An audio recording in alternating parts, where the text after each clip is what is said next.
satisfaction, I swear by Allah, even if you live in a palace and in affluence, the very fundamental object of that marriage is forfeited. هُوَ الَّذِي جَعَلَ لَكُم مِّن بُيُوتِكُمْ سَكَنًا.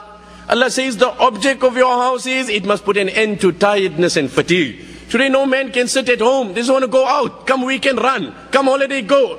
If your house can't give you comfort, then better than that is a hut. The Quran says the object of your house is, it must bring inner joy, inner satisfaction, that there's no bounds, no restrictions, no formalities. You can relax yourself, you can sit as you want to, you are free and at liberty. If your house cannot contain you, cannot attract you, in English they say the one that doesn't find joy at home will find it nowhere.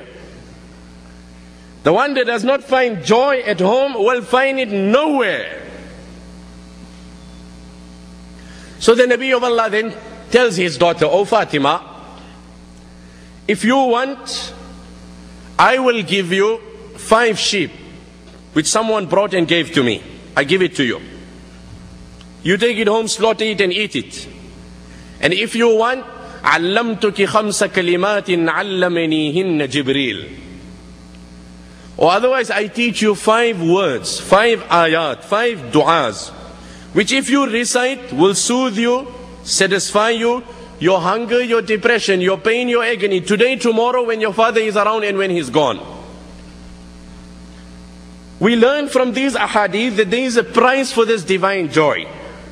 There was nothing wrong for the Nabi of Allah to say, "Here my daughter, take the sheep also and take the du'as also." But he didn't do that.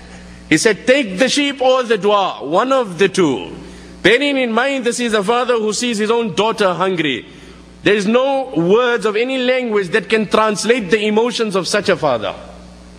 And Fatima, whom my Nabi loved the most, "Man ahabbaha faqad ahabbani, wa man aadaha faqad aadani." Whoever loves my Fatima loves me, whoever dislikes my Fatima dislikes me. Hassan and Hussein, the coolness of my eyes. She said, "O Nabi of Allah, I will prefer those 5 words. I will prefer it." Nabi alayhi salam says, "Okay, then say after me, O my daughter, Ya awwal al-awwalin, wa ya akhir al-akhirin, wa ya rahim al-masakin, ya dhal quwwati al-mateen, ya arham al-rahimin." She takes this, she reads this, she goes home, she returns to her husband. Imagine your wife send you with a shopping list and you come back with a dua.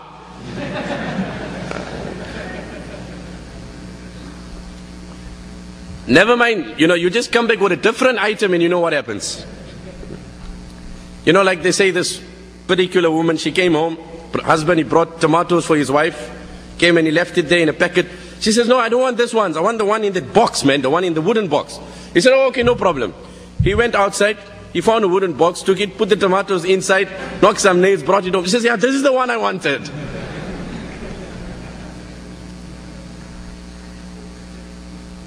Anyway, she comes with dua. Now what I'm saying, these are situations that bring depression to us. I don't know, has the tragedies of our times become more, or has our forbearance levels dropped more?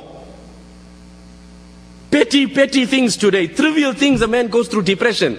And immediately, he needs to do this, he needs to go, he's back onto his drugs, he's doing this, he's doing trivial things, and a person cannot contain himself.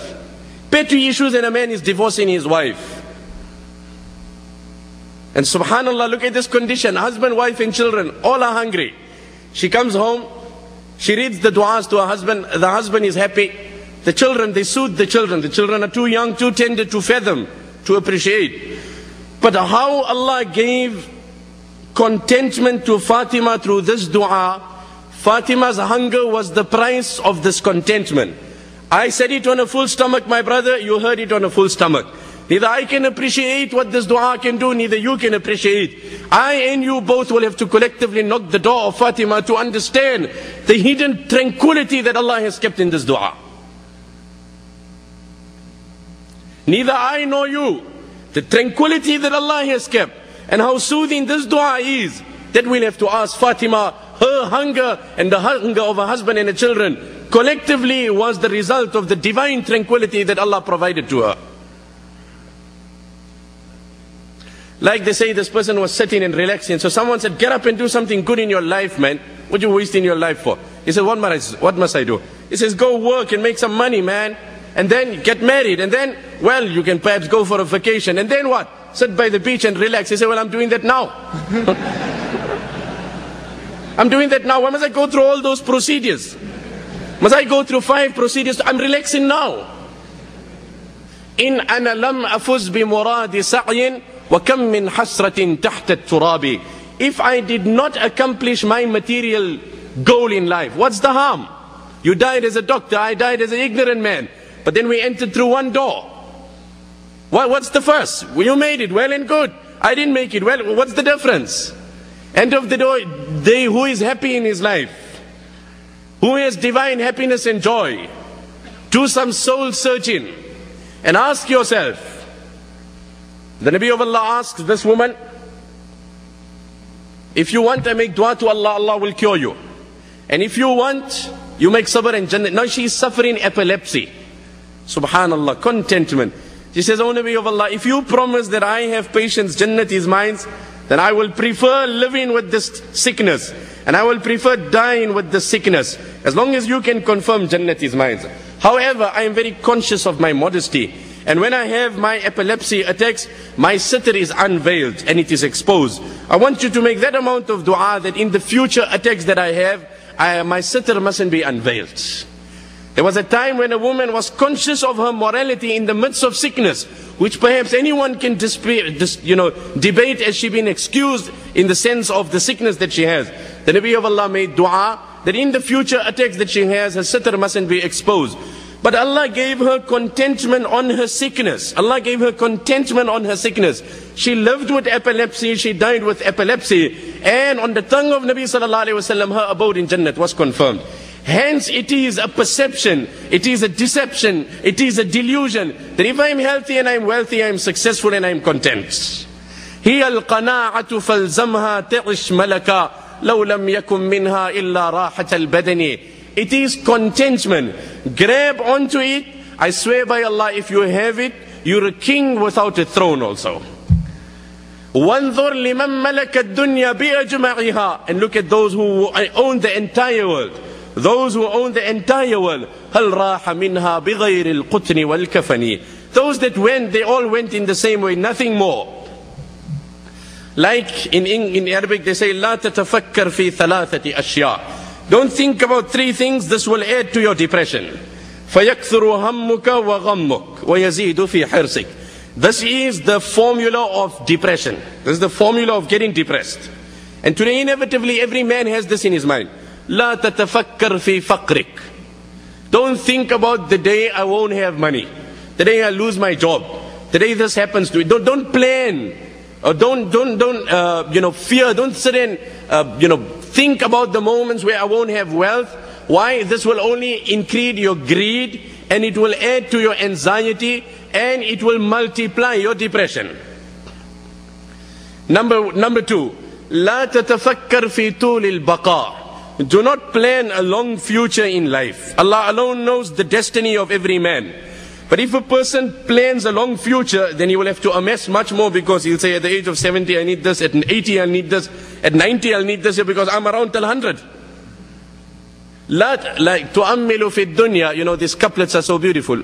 تؤمل في الدنيا طويل ولا تدري إذا جن ليل هل تعيش إلى الفجر. فكم من صحيح مات من غير علة وكم من عليل عاش دهرا إلى دهر. وكم من فتى يمسي ويصبح آمنا وقد نسجت أكفانه وهو لا يدري. تؤمل في الدنيا الطويل. Oh my brother, you are very ambitious in this world. Yet when the night sets in, you don't know if you will see dawn or not. ولا تدري إذا جن ليل هل تعيش إلى الفجر. فكم من صحيح مات من غير علة. There are so many healthy people who died without any apparent reason. وَكَمْ مِنْ عَلِيلٍ عَاشَ دَهْرًا إِلَى دَهْرِ. And there are so many people who are fatally ill yet lived for decades. وَكَمْ مِنْ فَتًى يُمْسِي وَيُصْبِحُ آمِنًا وَقَدْ نُسِجَتْ أَكْفَانُهُ وَهُوَ لَا يَدْرِي. And there are so many youth, so the concluding couplets, there are so many youth who live in comfort and affluence. knowing not that the coffin in which he will be wrapped has been prepared, and the hole in which he will be lowered has been dug. وَكَمْ مِنْ فَتَنٍ, he gets up proud and arrogant, knowing not that my grave has been dug at this moment.